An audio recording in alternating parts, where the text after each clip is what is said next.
we were pretty tired.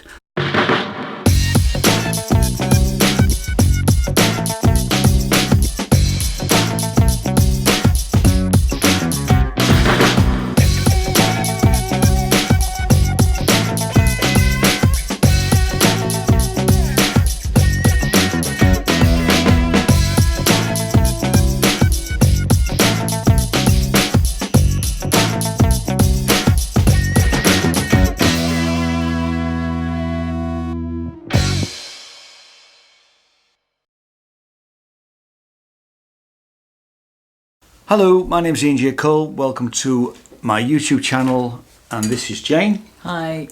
And we're now looking at the third show of the second day. Yes. I'm already beginning to... Second full day. Second full day. I'm already beginning to... All the days are blending into one. And this was a show... You got the tickets for this, didn't you? I did. I went out and I spotted somebody and got in conversation with her, and she had some complimentary tickets, so that was great. And what an interesting show it was. And this is Konstantin Kisin with Orwell that ends well. And just before we get into the review, here's a little bit of Konstantin's promotional material.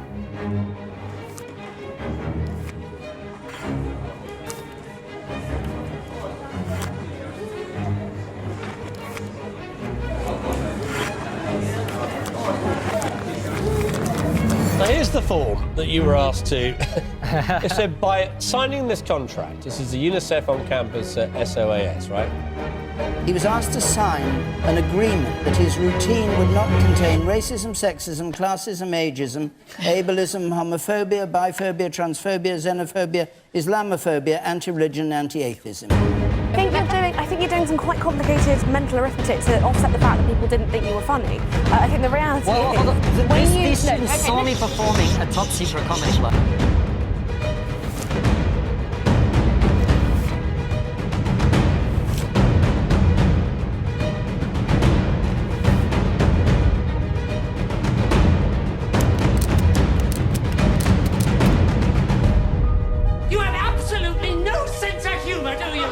Is that real? Is that did you make up that list? Is this a comedy bit? No, it's not. It's been very good for my comedy, but actually if you go further into the contract, they also demanded that all jokes must be respectful and kind. And I feel like you're just sort of being a bit of an alt-right, you know. Oh, all right. We got there in the end. You did call me very good. The good thing about being called an arty comedian, right, is I now got a niche. Problem is, I haven't got any racist, sexist, homophobic jokes. I'm actually quite a progressive guy. Like, some of my best friends are gender fluid lesbians of colour. The idea of being a student at university where you can't make any joke about anything in case these poor little woke students get upset or triggered. Get over yourselves. It's not about comedy, it's about ordinary people up and down the country, and here in Britain and in America, feeling like they can't say what they think. I really don't. Like, I get it, especially the women who want to become men. I get it. Do you remember when Gareth Bale, right, went from Tottenham to Real Madrid? The guy left a perfectly good club for more money. Everybody feels like we're all kind of under arrest. We're all everything we say can and will be used against us in the court of public opinion. And they're coming for the comedians first because we're the ones that, as you say, are allowed to transgress. But everybody else feels it, and that's why the story's got the resonance that it has.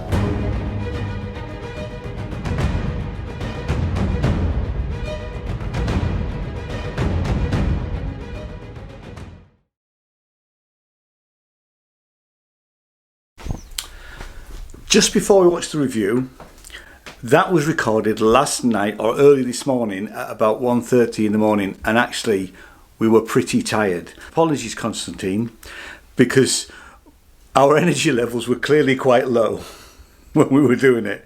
But just to say that we absolutely loved the show. Anyway, here is the review.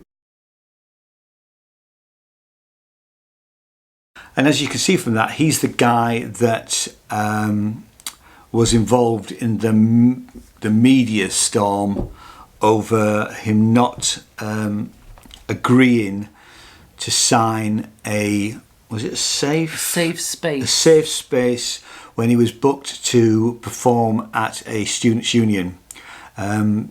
The documentation that they sent to him said that he had a whole list of things, but the jokes couldn't be racist, sexist, homophobic, literally a massive long list. And you could argue rightly, refused to perform, and that caused a massive media storm, and he ended up sadly having to talk to Piers Morgan on the Good Morning.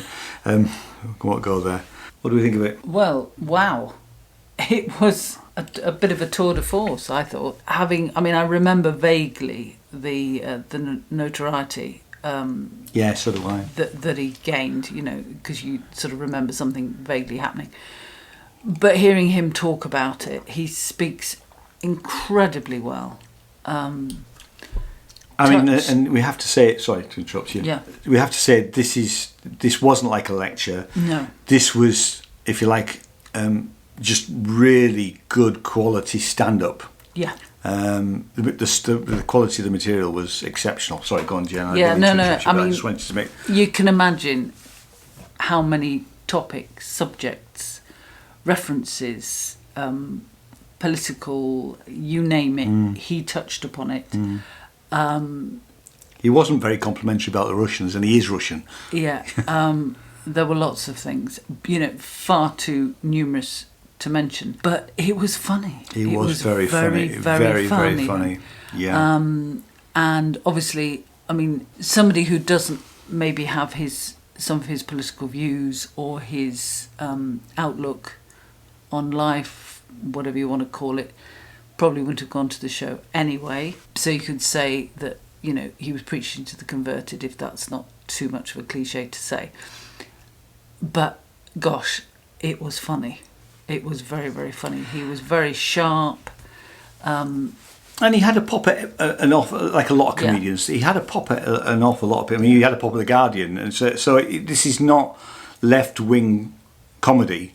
He says politically he is centre. He's not right. He's not a conservative, and he's not So he had a go at the Conservatives. Had a go at Labour. He had a go at Labour just as much. He had some notes with him because which is what comedians do when they've got a preview show. So it's not I think tomorrow will be the first fully paid show, and I don't know how many people in there were on complimentary tickets because. What happens at the early part of the Fringe is that they need bums on seats, they need people to be talking about shows, so there are more complimentary, as we've said in my 10 things to do at Edinburgh. This week in particular is a time to go because you will get offered more complimentary tickets, as we have been today and yesterday. So I don't know how many people actually paid to go and see it, but it was pretty full. And it was full, in fact. There was only one seat next to you, which was empty. It was a very hot room, and he said that. He said, it's not a big room. It was only 30 people, I think he said, but and it was absolutely exceptional comedy, And no matter what your political persuasion is, I think this guy's definitely worth seeing. He went through a bit of the history of what happened again. But he didn't labour that, actually, No, and actually I quite like that because I'm sure some comedians, because it had been such a big thing, he said he'd had a hell of a year, and obviously that's true. Yeah. You could see some comedians just making the whole show and really eking that out and making it more than it really is. He didn't do that. He did refer to it throughout the show because that's part of the show. If you don't know what happened. We've got neighbours. If you don't know what happened, then obviously he needed to let you know. But I was quite pleased that he actually didn't, and the story about his grandfather, who in Russia he'd had a private conversation, and in a private conversation he'd slightly criticised the government, and because of that his grandfather lost his job, his grandmother lost her job, and he was basically made to leave the country because he couldn't work, and they moved to England, you know. So he was very, and I'm not necessarily explaining that very well, but I thought that was really poignant and very typical of the sort of things that you hear about what happens in Russia, where, you know, the state is monitoring the populace, really, you know. And he did cover some of that sort of stuff, you know. Yeah, but in a very funny way. Yeah, not like us. No, we're not comedians. No, but you know, but it's good. It's good. It's good. Well worth going to see. It's highly recommended, and we are giving stars, so we're going to give it a 5. And I'm going to give it a 5 as well. Not that that's 10, that's just 5. It's on every night throughout the Fringe, in the Gilding Blue TV, in the Wee Room, which is a small room, okay? And it's on at, what time is it on? 7 p.m. 7 p.m. 7 p.m. every night. Highly recommended. Go see it. Thanks so much for watching. See you in the next video.